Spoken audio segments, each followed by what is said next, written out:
All right, moving on with functions. We've seen the definition of a function. We've gotten refamiliarized with domain and range. You've learned a little bit about continuity and one-to-one. Now let's start doing some function computation. Here I have a function called f of x, and I see my denominator needs a little fixing. Let's fix it. There we go. We're going to compute f of 2, f of negative 4, f of 1, and f of negative 1. So hit pause for a moment and see if you can come up with these on your own.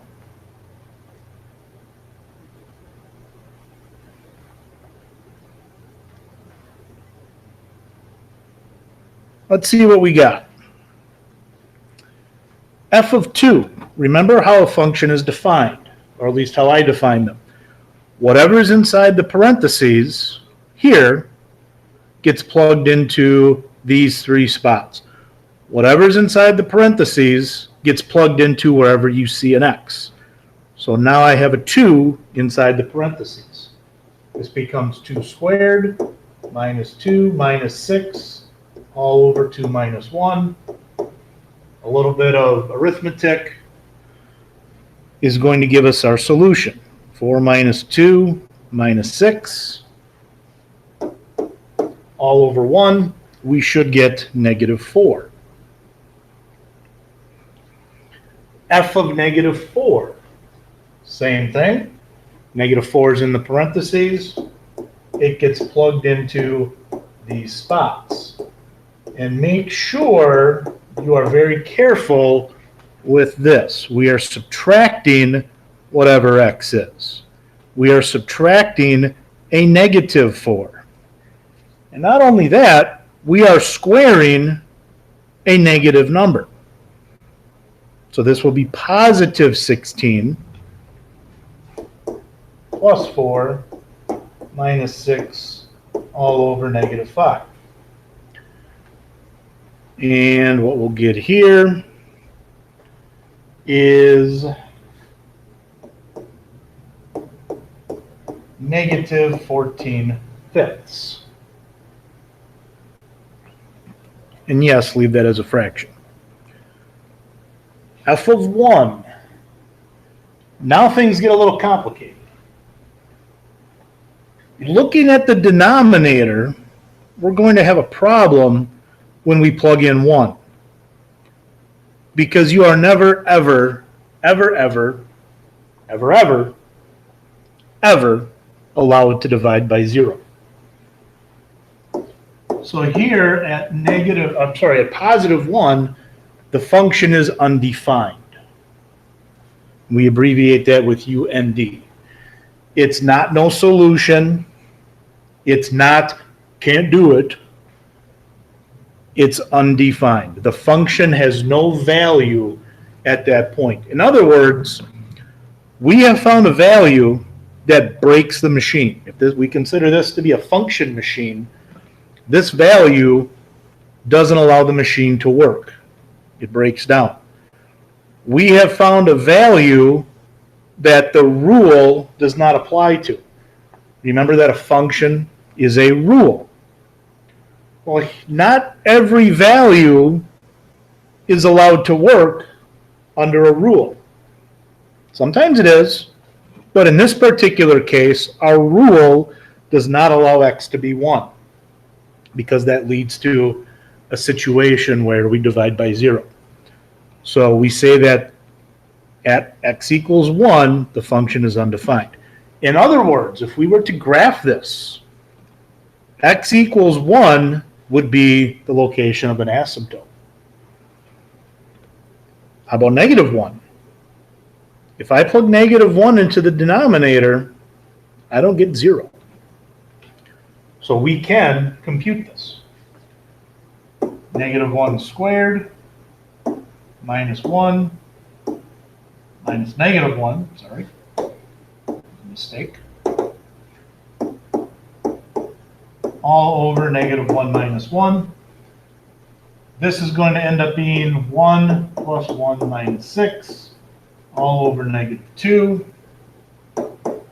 Numerator becomes 2, subtract 6, -4. The denominator is -2. -4 over -2, we get a value of 2. I'm going to add one more value to this. Let's do f of 3. Compute f of 3. When x is 3, 3 squared minus 3 minus 6, 3 minus 1. Notice the numerator becomes 0. The denominator is 2. 0 divided by 2 becomes 0. This is not undefined because we can take 0 divided by something, as long as it's not itself. We plug 3 in, we get 0. This means 3 is a 0 of the function. And that's another concept we're going to come back to later on. What does it mean to be a 0 of a function? Something you may have touched on a little bit in Algebra 2, and we're going to take a closer look at that in an upcoming lesson. Don't think of it, though, as undefined, because we do get a value. We get 0. It is a value. Here, we do not get any value for this x. When x equals 1, there is no number that the function gives us. When x is 3, we get the value 0. That is a number. No number. So that is the difference between 0 and undefined. One more function to take a look at. Here's a function of x, 3 minus 2x squared. If I were to ask you what type of function this is, you would of course say it is quadratic because we have the highest power here is squared. Let me go back to the last one. Something in terms of x divided by something in terms of x, that is a rational function because it is a ratio of two expressions. It is rational. Quadratic. Calculate f of 2 and f of -2. So go ahead again and hit pause. Take a moment or two to calculate those and compare it with the answers that I come up with.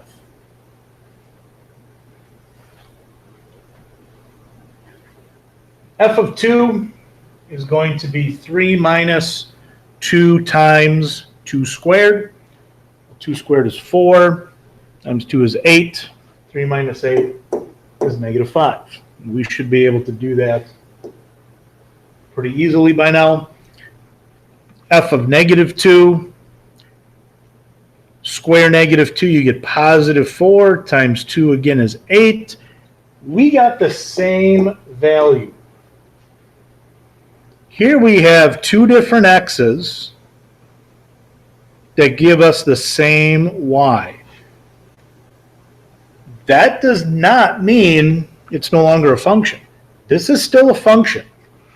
But recall that this is not going to be one-to-one.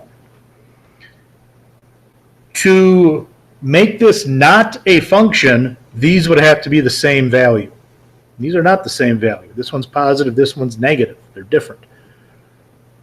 Equal y values does not mean no function. It just means it is not a one-to-one function. That's the only difference. So here we have a function that is not one-to-one. Now let's crank it up a notch.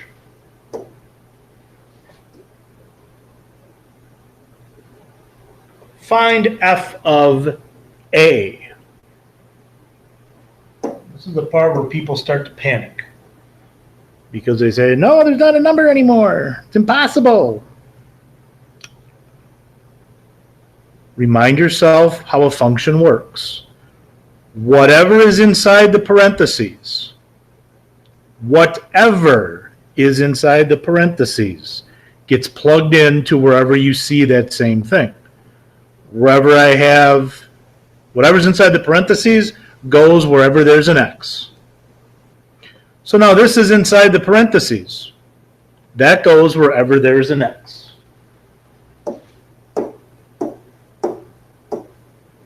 Three minus 2a squared. A just represents some constant. X here in the function rule, X is a variable. It can be anything. We could plug in 2 like we did here. We could plug in -2 like we did here. We could plug in 5. We could plug in the square root of 19. We could plug in -5/4. We could plug in e squared. We could plug in a. We are treating a as some constant. So now this says 3 minus 2 times some number squared. That's all that says. Instead of having a function of x, now we have a function of a. Let's crank it up again. F of n minus 2. Again, don't panic. Whatever is inside the parentheses, no matter what that is, gets plugged into this spot. It gets squared, it gets doubled, and then we take 3 minus whatever that is. So here we go. Yeah, this calls for a color change. Let's grab this one. 3 minus 2 times whatever is inside the parentheses squared. But of course, we're not done. 3 minus 2 times. Now we have a quantity to the second power.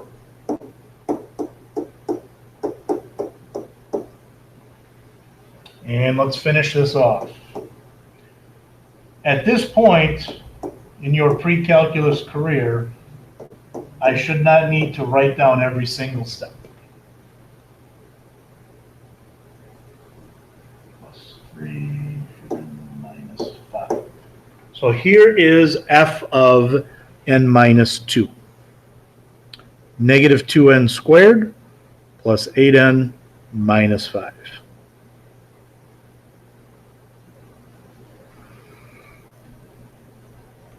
We plug this into wherever we saw an x. We squared it. We multiplied everything by -2. And then we took 3 minus that. So we just collected like terms at the end. Negative 2n squared plus 8n minus 5. Now we have a function in terms of n. And it looks a lot different than the original because we did some other arithmetic with this. We just didn't put a in for x. We put an expression in for x. And that caused some other calculations to happen. One more. 3 f of n plus 1. 3 f of n plus 1. Let's take this color. So now I have a function of n plus 1. That's inside the parentheses. The rule says whatever's inside the parentheses, we do 3 minus 2 times the stuff inside the parentheses, and then we square that. But also, in this case, we multiply by 3. 3 times whatever our answer is. That's all this means. Let's get a little more room to work with here. So, 3 times 3 minus 2 times. I need to square this quantity.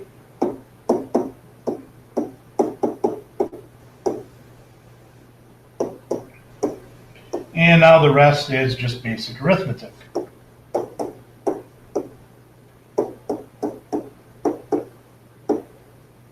And our final answer, once you work all this out, negative 6n squared minus 12n plus 3.